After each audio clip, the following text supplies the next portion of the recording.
Pada zaman dahulu kala, di pantai air manis Padang, Sumatera Barat, ada seorang janda bernama Mande Rubaya. Janda tersebut mempunyai seorang anak laki-laki bernama Maling Kundang.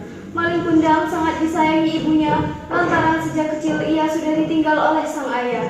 Maling Kundang pun telah tumbuh dewasa, dan ia merasa harus bisa merubah kehidupan ekonomi keluarganya.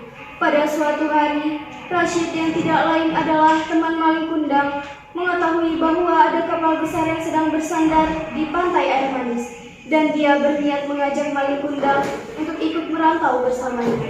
Waalaikumsalam. Oh, kamu, Rashid. Kata berkali ternyata dengar ada sebuah kapal besar yang sedang bersandar di pantai manis. Siapa tahu kita bisa merantau yang kapal itu. Maukah kau ikut merantau denganku? Wah, kebetulan sekali. Saya juga mau dari sini. Jadi, kenapa kita mulai berangkat? Dari mana kau besok pagi? Ya sudah, lebih cepat, lebih baik. Tapi aku harus minta disuruh bagi ibu dulu. Baik, biasa saya tunggu kau di rumah gaji. Terima kasih, Sobat. Malam harinya, Maling Kundang segera meminta restu kepada ibunya yang baru saja pulang bekerja. Bu, Maling mau menasih kita. Bagaimana caranya? Dari pagi saya diberitahu Rashid ada kapal yang sandar di tepi pantai dekat desa kita. Jadi kami akan pergi merantau lewat kapal itu.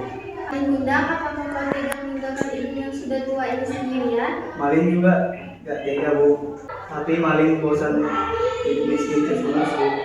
Ya sudah, jika demikian keinginanmu, ibu juga menginginkan kamu menjadi orang kaya dan sukses.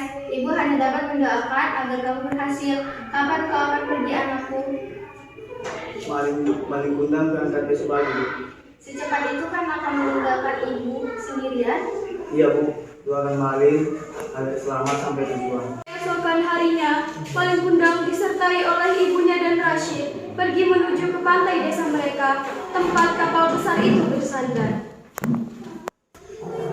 Hati-hati lah, doain sampai kalinya lain, Bu. Baik, Bu. Tunggulah Maling pulang membawa air untuk kita berdua. Maling Kundang dan Rashid berangkat menuju ke tanah perantauan, sedangkan ibu Maling Kundang tetap tinggal di kampung pantai air manis. Saat tiba di tempat perantauan, Rashid dan Maling Kundang beristirahat di sebuah warung. Bagaimana kita? Kita akan kerja apa? Tidak tahu, Maling Kundang, saya juga sedang memikirkannya. Tiba-tiba, seorang di warung tersebut mendengar percakapan Maling Kundang dan Rashid. Apakah benar yang sedang mencari pekerjaan? Benar, Tuan. Kebetulan saya sedang mencari dua pekerja. Apakah kalian ingin bekerja di tempat saya? Tentu saja kami mau keluar. Kapan kami mulai bekerja? Kalian bisa mulai bekerja mulai besok pagi di rumah saya. Rumah Tuhan di mana? Mari kita denganku. Maling Kundang dan Rashid ikut saudagar pergi ke rumahnya. Saudagar tersebut menyewakan salah satu kamar di rumahnya untuk ditinggali oleh Maling Kundang dan Rashid. Pada keesokan harinya, mereka mulai bekerja dan diawasi oleh saudagar. Dan rupanya Maling Kundang lebih giat dan rajin jika dibandingkan dengan Rashid. Dan saudagar pun menyadari hal itu.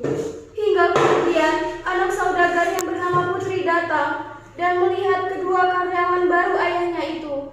Dan rupanya, Putri juga kagum dengan wajah rupawan yang dimiliki Maling Kundang serta kerajinannya. Hingga akhirnya, Putri pun jatuh cinta pada pandangan pertama.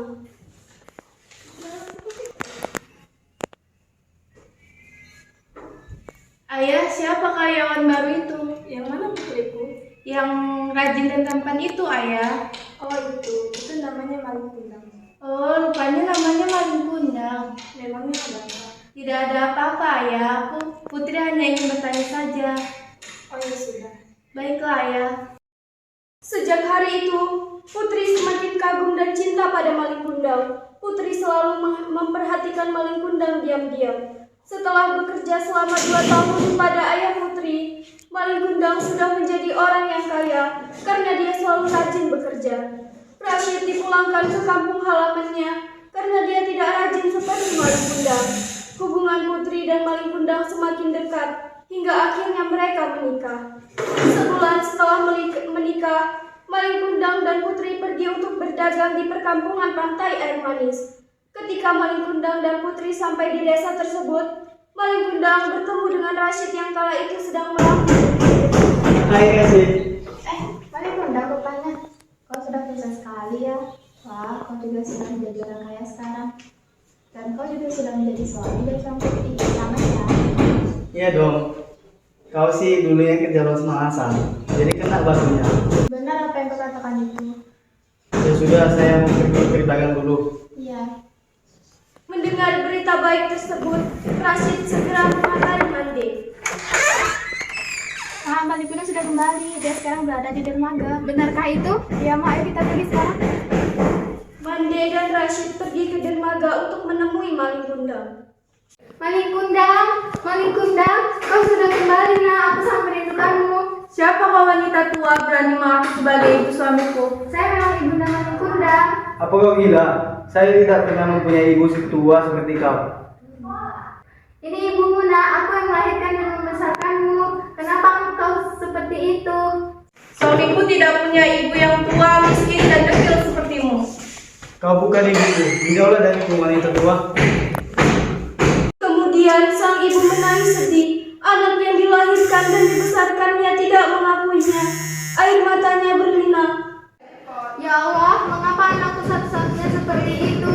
Aku yang melahirkan dan membesarkan dia, ya Allah. Berilah teguranmu. Sesungguhnya dia adalah anak yang durhaka. Malin Kundang pun segera pergi dari desa. Tiba-tiba, di tengah perjalanan, hujan badai yang dahsyat menghadang kapal Malin Kundang.